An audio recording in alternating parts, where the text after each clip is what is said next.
Hey, what's up guys? Jack and Matt here with the Toaster Bros, and today we are revisiting the good past of the HP Acid Green Pavilion. So what we have right here is the legendary Pavilion that you could buy at like Walmart for $500-600, featuring a 1650 and i3-10100. How well does it still hold up nowadays? Well, we're about to find out, but first a word from today's sponsor. Today's video is brought to you by GVG Mall, the online marketplace to gain access to some really awesome discounted game keys, and more specifically, Windows 10 licenses.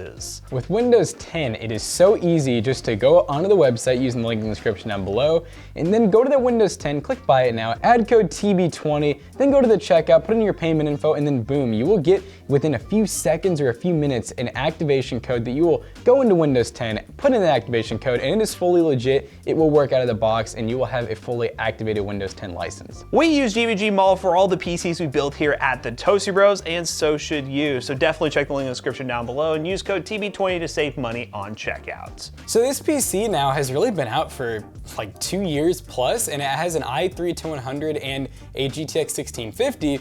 Now you might be thinking, well, okay, it's an old PC, like why would I buy that? It is still sold and it's still new parts. Intel and Nvidia are still making these parts, so HP is naturally still using them, and it's still a really good bang for buck in our opinion. We actually are working on a video right over there with a Ryzen 4300G with no graphics card that we paid $400 for, and we're upgrading it with the 1650, and we're gonna be a little bit more in than this PC out of the box. So one thing to keep in mind is we got this from HP's website, and at the time recording this video, all they sell on HP's website, which stock always changes there, are Ryzen-based ones, which are actually better. For $600, you can get one with an RX 5500 GPU with, I believe, a 5300G. So that's technically a better overall system, but it's not this specific model. You can get this model on Amazon and still probably at some Walmarts if you do look. So let's not waste any more time. It's kind of already open, but we'll finish opening it up and then dive into some testing. It appears that we have a keyboard and mouse, and I just almost ripped my lav out. Nothing new there. So yeah, just like the other one that we're actually looking at. I'm having deja vu. So we literally just filmed this other, we're halfway through with it.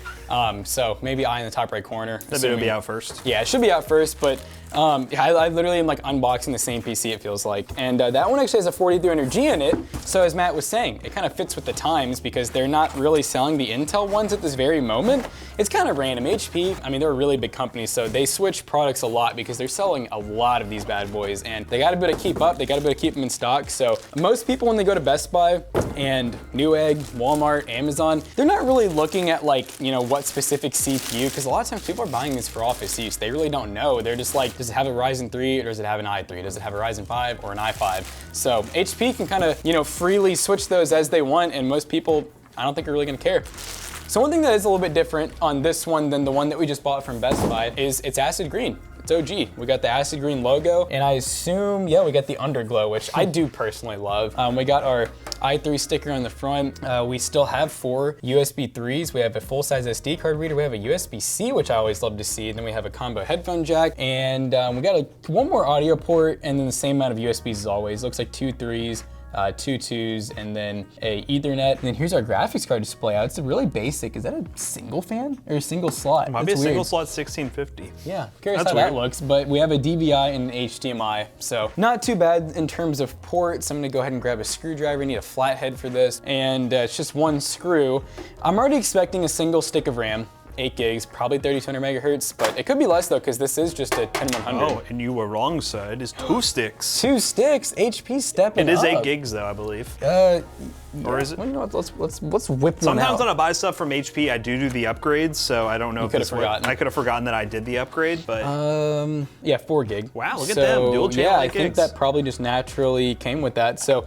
And if you're wondering why is that important, well, it doesn't really matter the CPU. We found out from testing, you're gonna get around 10 to 15 more FPS in every single game just having dual channel RAM, even if it's the same capacity. In terms of storage, we of course have SK Hynix, and it is a, I'm assuming 256 gig NVMe SSD. And this thing, Matt, get a whiff of this. It smells just like cancer. Oh.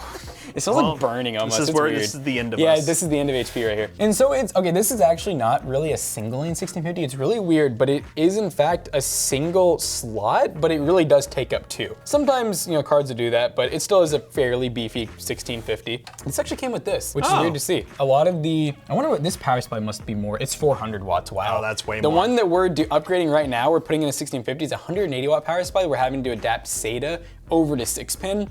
They did multiple things right here. They did a 1650 that doesn't require external power, and they have a power supply that if you do need external power, you can definitely handle it. But yeah. I mean, you can put this beautiful card in it that See, makes the 1630. I mean, this is clearly it makes sense, right? It's worse. Look at Yeah, that. That's clearly an upgrade. Yeah, but no. definitely.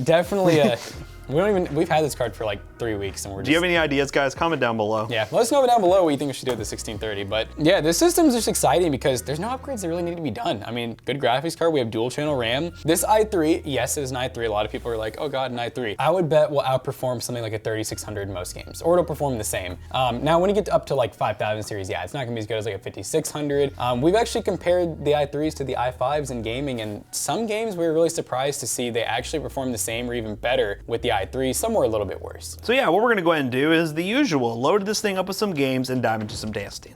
All right, guys, we were testing out Cyberpunk, and we are pretty much on low settings. We're on full screen, 1920 by 1080, higher field of view. I'm getting a phone call, and they will not stop calling right now. But yeah, we're getting around 40 FPS, so it's not bad. We're definitely not going to be hitting any higher refresh rates than a AAA title like this. But it is playable, definitely 100% playable. We're also riding on a motorcycle, so we're probably doing like one of the hardest tests right now. Yeah, the reason we're testing this game is when we originally tested this thing, we were playing esports games, which this thing is mainly for, obviously. 1650 and i3 is what you're going to be playing, but we want to show you guys that it technically can play these games. Not amazing, but you can get in and have a decent gaming experience. I will take this little Prius thingy. Get out of there. Ryzen is savage on these streets. Dude, it's like has the turn radius. It's like an awful turn radius. Here we go. So like kinda, because you get like mods. The whole thing's about society where you can get like robotic mods to yourself. Oh. Like, dude, the wheels are so small in this thing. It just like you can't steer it or anything. We're going upstairs. We definitely climbed. Oh no! I can't straighten out now. Oh man, we gotta dip. You gotta bail. Let me out. Oh my god.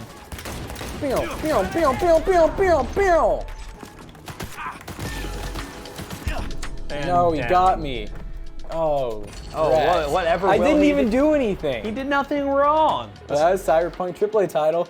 It plays, 40 FPS, but that just means that Warzone and other games will definitely be playable too. All right, guys, we are now in God of War, and we're running low settings 1080p, but we are taking advantage of AMD FSR 2.0 using performance mode, which should give us more performance, and Cyberpunk would have been able to do the same thing as well, so you could have gotten some more performance, so do keep that in mind. But we're in a game like God of War, which is a AAA title, and I'm gonna put some headphones on so I can hear what's going on, and the performance is not too bad. I mean, again, when you're buying this PC for $500, you're mainly getting it for esports games like Fortnite, which we'll show you here in a minute. But you can play games like this, God of War, with the advancement of upscaling technology like FSR, and get a playable experience in this AAA title. Now, it doesn't mean I'm gonna be good at it. I have not played this game in a long time, but you can still get, oh goodness, this is not gonna be good. Oh goodness, let's redo that one. That didn't work very well. I had no idea what I was doing. But close to 60 FPS, guys, in a AAA title like this that's pretty demanding.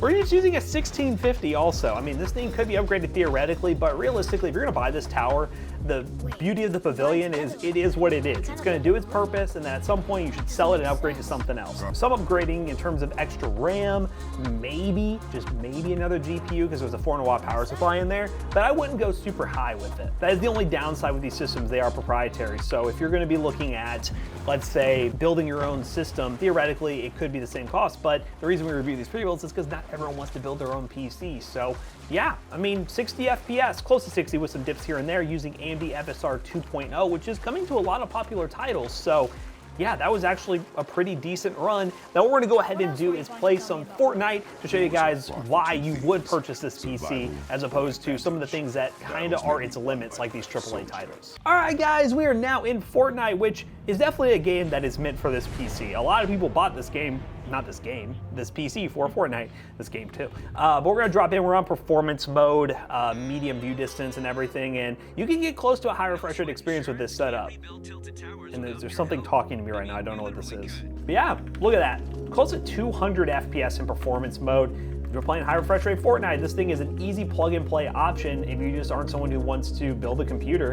And this thing goes on sale a lot, and as we mentioned before, this exact model I don't believe is on HP's website, but stuff on HP's website comes and goes like all the time, so it literally could be, or it could be not right now. But you can get this at like $500, $599. Still a pretty decent buy. I would lean much more towards $500 because there are some options for just like a 50 to $100 more that are a decent amount better than this, but it's still, considering how old this system is and how it's still the same spec line that we did about 2, maybe even 3 years ago. The performance still works for esports games, so it's really not a bad buy. 16 gigs of RAM as well does a good job in Fortnite. Some of the textures are pretty slow to load in. Performance mode does that on purpose to obviously give you better performance, but having 16 gigs actually helps that a little bit, so you don't have weird like chunk loading. You can see Sneaky! Poro Loco. You're done, dude.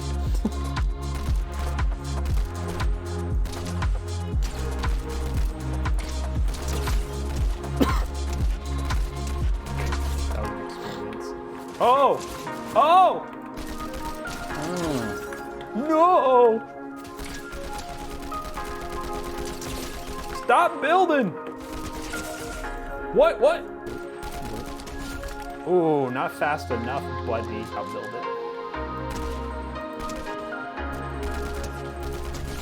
Walking in the park. I was asking for people, and they shall came. Why just load that guy down? Oh, porta fort.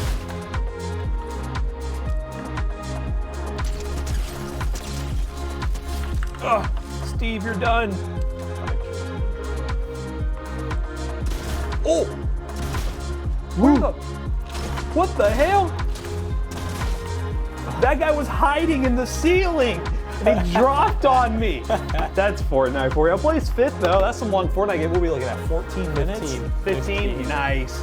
All right, so what we're gonna do is download one more game, and it'll be Apex, so you guys can see how that performs, because this SSD is pretty small and there's not enough room for another game, so we're gonna do that. All right, guys, we're continuing the benchmarks with Apex Legends 1920 by 1080, and we're pretty much on medium settings, except for this 16X. But yeah, so we're getting 80 FPS on a pretty big map here. We're not playing Battle Royale, we're just playing arenas, but I mean, we're definitely looking good. Very playable, very smooth. Oh, you were not ready for that one. Oh, that punch was disrespect. That guy just absolutely destroyed me. Wow, that was a disrespectful punch. Oh man, you gotta bring out the big guns. They started a war. These guys are so far, they're like ants. Oh. Aiming at them. Oh, there's that guy. Oh. Oh. That was the guy who shot me before. No. We're pulling out the beaky. We're pulling out the beaky.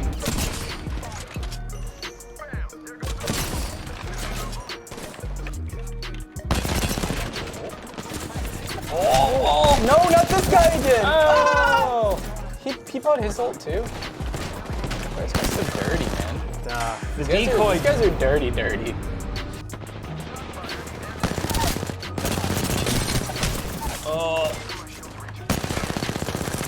Oh no.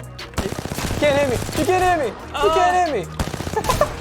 Teammates, get him. Oh god, they can't hit him. Yay! Dancing, dude. Look at that. That's Apex, and that's the benchmark run.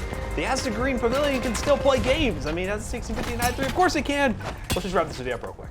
All right, guys, we just got done benchmarking this old new PC because it is new from HP, but hey, we reviewed this thing like a year and a half plus ago, so it's definitely been a hot minute, but it's still a really good PC for the price in our opinions. And as the market gets better, obviously these things are probably gonna go on sale much more often. We've seen these go for $500 or even less sometimes, so definitely check that link down below to get updated pricing, and also check out HP's website because they have different spec models of this Pavilion, a wide range of spec models, and if there's one you wanna see us take a look at, let us know down below. So as always, we hope you guys enjoyed today's video. If you did, check out our other two YouTube channels and also our twitch.tv/toastybros, and do not forget to like, comment, and subscribe. And we'll see you guys in the next one. Goodbye. Now, if you guys want to pick this PC up at a really good price, and we're talking like some HP prices, we'll be getting rid of this at PCBros.tech. PCBros.tech is where we sell gaming PCs like this that we feature on the channel, and also ones that never make it to the channel, so definitely check those out. And if you use code ToastyBros2 on checkout, you can save 2% on your next purchase. See you guys later. Goodbye. Peace out.